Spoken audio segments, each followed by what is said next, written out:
going to be loosely in order from, ease of care, and that they can be added to, most tanks with no issue at all.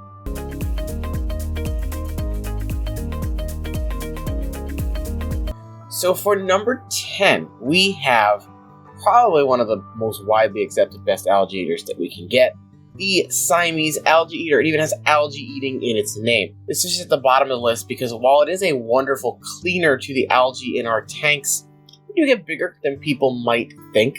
These bad boys and girls can max out around 6 inches when they're fully grown, so they really shouldn't be housed, honestly, in anything smaller than 30.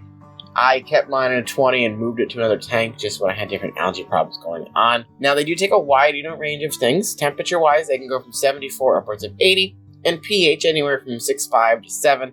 I've kept them in slightly more acidic water, closer to 6 though. Now, contrary to what the internet might tell you, I know it's a little ironic because I'm on the internet telling you this, but these fish are actually rather peaceful. But they're often confused with something called the foxfish or flying foxfish, which look extremely similar, so if you don't know what you're looking for when you're picking out your algae eater, you can get the wrong fish, and those other fish are not as nice as these and will, actually go at other things in your tanks. So the Siamese algae eater is going to be able to eat forms of algae, including blackbeard, which others won't touch. Though when they are younger, they do tend to eat more algae than when they grow up.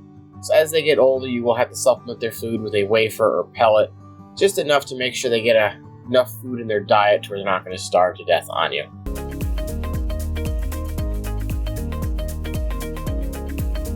Now, while the SAE, that stands for Siamese algae eater, for you people paying attention, was a powerhouse of eating algae, our next friend is good at eating more free-flowing algae and other, unsightly things in our tanks that just kind of free float in the water. They're mainly going to be grazing. So for number 9, we have one of my favorites, the bamboo shrimp. Now, these are a super peaceful, much larger invert than your typical aquarium shrimp. They're going to get about 3 inches, and they just look cool overall. They're also very easy to care for, and they're going to bring a sense of wonder to your tank, because I'm sure everyone's going to be asking you, whoa, what's that thing? Because they do look really cool. They've got these fans that come out of their side that eat with, so they're very interesting to look at. Now, they get about 3 inches, so you could honestly keep one in a 10-gallon. I'd like to see them more in a 20-gallon, but if you've got that free-flowing algae problem in your 10, feel free to stick them in there for a little while, but then move them back to a bigger tank. They're going to like slightly higher flow. You're going to see them mostly hanging out. If you've got to hang on back, they'll put themselves right underneath that outtake and just fan the water like this and kind of just catch anything flowing around in the water. So it's really good at those free-flowing algae and other things that we don't like seeing particles and things floating around our water. So these are going to help filter those out as well. They get them and they go like this, they pull everything, and they're really cool to look at. Temperature and pH wise, we're looking in a pH range of about 7, as close to 7 as you can get it, and a temperature of 70 to 80. So this might not be for everybody, but if you can keep your water as close to neutral as you can, it's not too cold, it's not too hot, definitely try out the bamboo shrimp if you got a free flowing problem going on.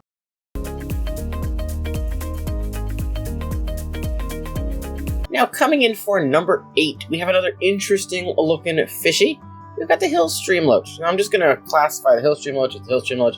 I'm not going to get into specific types of HILLSTREAM loaches because they're all virtually the same. It's just, the patterns on them and where they're from can be a little different. So these guys look like miniature stingrays in your tanks, and they're specifically designed to stick on and cling to surfaces and eat away pesky algae. So nature has crafted a beautiful fish that's going to stick on to hard surfaces and just not let go until they've literally scraped it clean of any, algae and other things on there. These do like slightly cooler temperatures. 65 to upwards of 80 is the range that they've been kept in by people, but they do prefer things in the lower 70s, mid 70s. Nothing too hot. You're going to find different, temperature ranges on these guys. I had these in my tanks and I kept them about 76, which some people are going to tell you is the high end of their range.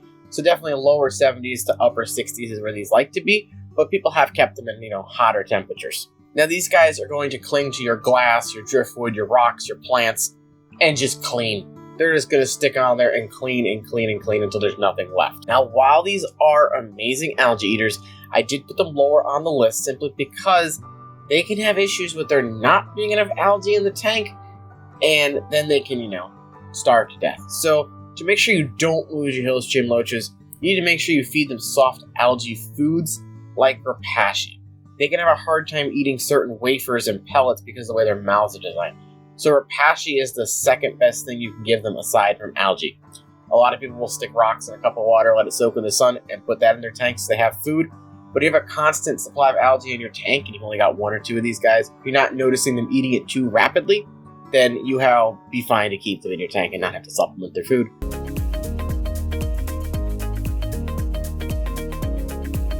Alright, you all know I love me some good old snails. And the ramshorn, one of the easiest to keep and breed. You'll probably be overrun with them though, hence why I put them lower on the list. Now, most people are going to consider the ramshorn snail a pest snail. Yes, note the air quotes. Now, they're one of the most efficient algae cleaning powerhouses you could possibly hope to have in your tank. Yes, they can breed like crazy, but if they are overrunning your tank, that's typically a sign that you're overfeeding your tank. So, if you notice you have an explosion of ramshorn snails, cut back on your regular foods. That way, these guys focus more on the algae. They're only going to grow a population of what they know the food allowance you give them is going to handle. So if you cut way back on your feeding, you'll notice their population is going to stabilize. Your water's probably going to get a little cleaner. Your quality is going to be better because you're not feeding as much food. So they're a good barometer if you're feeding too much, as well as being good algae eaters. Now, I call these guys little vacuums because they're going to go all around your tank cleaning every surface possible. Anytime I've had a tank that gets any amount of green algae on the sides of it, I take a handful, maybe 4 or 5 of these guys, throw them in the tank. Realistically, within a week, if not sooner, the glass surface is clean. You can watch them, you can see their trails as they go through. It gets clean completely. So some people say they eat their plants. Well, they probably see them, riding along on their plants, eating off algae and other films and things that grow on the plants.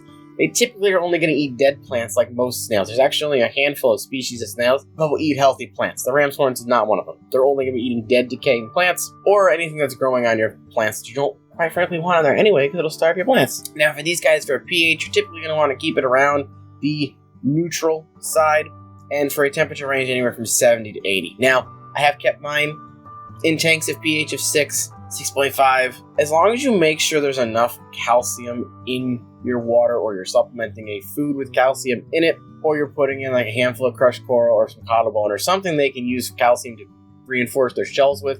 They can handle slightly lower pH in softer water. You just got to make sure you give them that added bit of calcium so they don't, crack these beautiful shells like this guy on my shirt. I wouldn't want to see him with a cracked shell.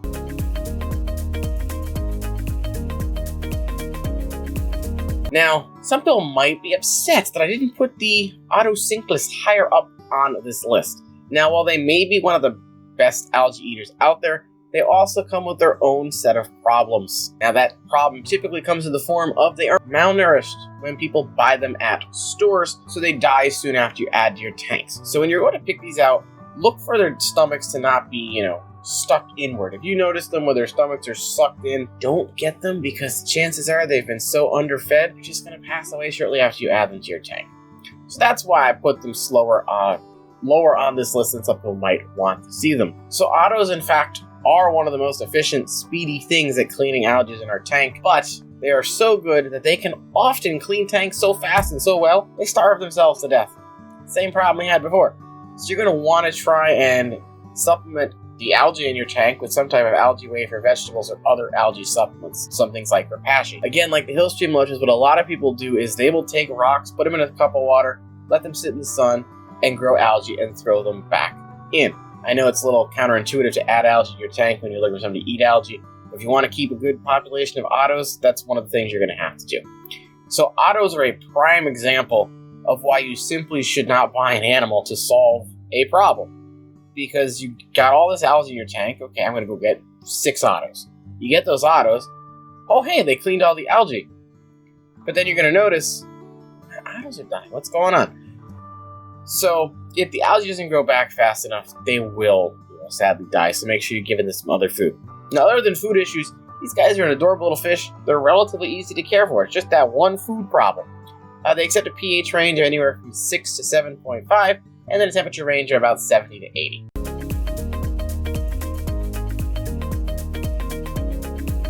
Number 5, we have the flagfish. Well, what's a flagfish? First of all, what the heck's it doing on an algae eating list? So the Florida flagfish is actually actually a type of killifish, which gets its name because it's got a star and stripe pattern that looks similar to the US flag. If you squint really hard, you can see it better than if you just look at a flat-on picture. These are neat little nanofish. They're actually going to be able to eat hair algae and other thread types of algae. They've also been known to eat blackbeard and other fuzzy types of algae. They're good because they stay small. They're only going to get about 2.5 inches, and they are a relatively peaceful fish. So if you have an issue with algae in your community tank, you wanted something a little different to deal with that algae. You didn't want a snail or a shrimp or a pleco or something like that. This could be a good option for you. It's going to give you a nice colorful fish that's also going to help deal with some algae problems. They can take a nice wide range of pH and temperature as well. pH-wise, we're looking at about 6.5 to 8.5, and then temperature, we're looking 64 upwards of 86. So these have a nice wide range of temperature and pH, so they can pretty much be added to almost any tank and you'll be fine. These are a beautiful fish. Going to be a good option to help deal with an algae problem and give you a nice colorful thing swimming around your tank. Maybe someone will say, hey, what's that? I've never seen those before.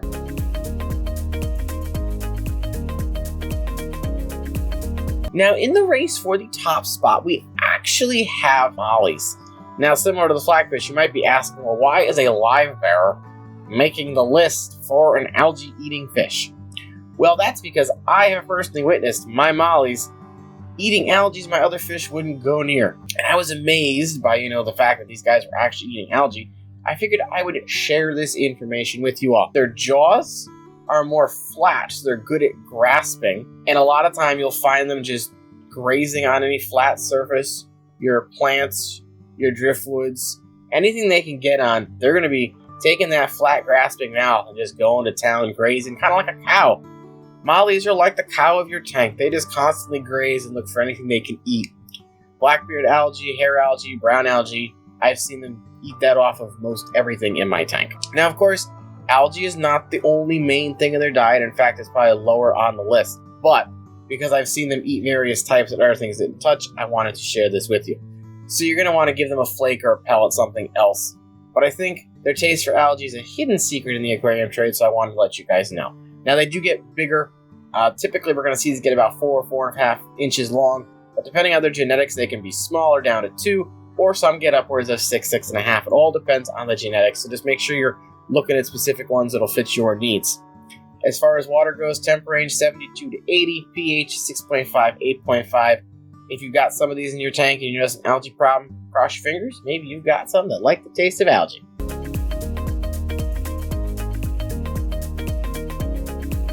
We've made it to the top 3. Coming in at number 3, we have the AMANO shrimp. One of my favorite shrimp simply because I can keep them alive compared to other kinds of shrimp. These little guys get about 2 inches, and they're going to help eat your blackbeard algae and your hair algae. Now, since hair algae is, an extremely common one we can get in our tanks, they're an awesome friend to keep in your tank. They're going to get big enough, about 2 inches, to where most community fish won't bother them.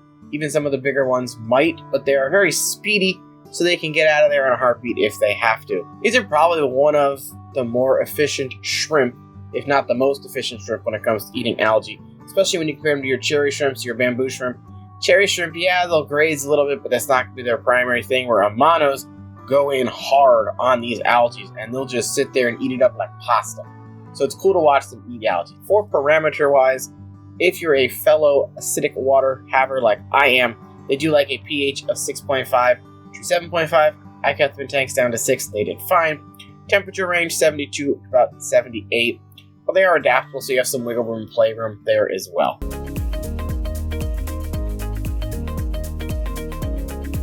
Number 2, probably one of my all-time favorite snails, the NERITE snail.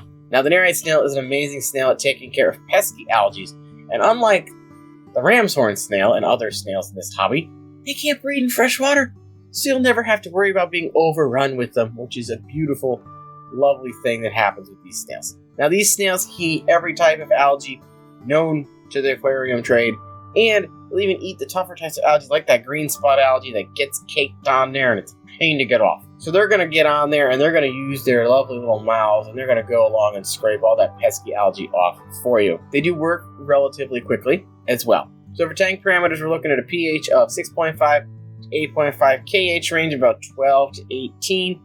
They can tolerate a decent temperature range of about 65 to 85. They can adapt to most tank parameters. They've been kept in my softer water and done fine. Now, because these snails are extremely efficient at cleaning green algae off, they do claim a top spot for the cleaners, and they come in multiple color patterns, so I'm sure you'll find one that fits your aesthetic. Now, like everything else, please do remember to supplement their food with something. You don't want them cleaning all the algae and starving, so throw them an algae wafer, throw them a shrimp king stick, Cats Aquatics, throw them something just so they have an extra little bit of food in their system.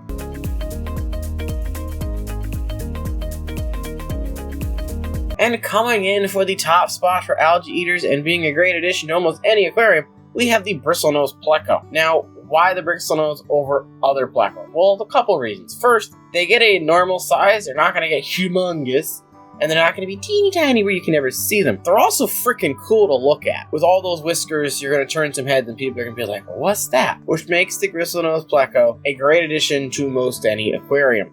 Now, these unique little guys are going to grow to around 4 inches long, so you're going to be able to fit in most of your small to medium-sized community fish tanks, as well as bigger tanks as well, which, makes them a great alternative to the common pleco, or as a lot of people call it, that sucker fish on the side of the glass, which can get to about 2 feet long.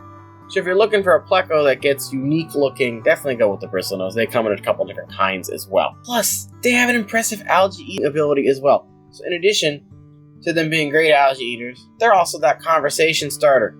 The males get these nice long whiskers on their face, so you're going to have people coming in and saying, hey, what's that weird looking whiskery thing in your tank? And then you can explain to them it's a bristlenose pleco, and you might be able to get them interested in the hobby. They can take a wide range of parameters as well. Temperatures as low as 60 and as high as 80. pH-wise, we're looking at about 6 to 7.5. You will, interestingly to note, want to make sure you feed these guys some protein as well, just to ensure they stay healthy.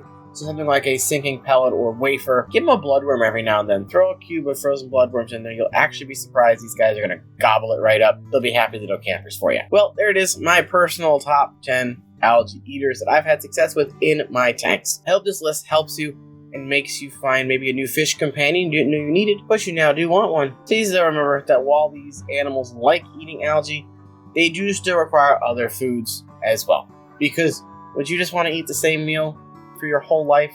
If you answered no, well, that's the correct answer, because the same thing every day in and day out, while both unhealthy, can also be extremely boring. And if you answered yes, then I'm sorry, but first of all, you're wrong. I don't know if we'll be friends anymore. Anyway, thank you all so much for watching the video. If you have not yet, please remember to smash that like button, share it out if you found it interesting, leave a comment down below, let me know your favorite personal algae eater in your tanks, and make sure you check out the other content on the channel. I'll make sure to link an interesting video for you guys in the end screen. And until next time, I'll see you later.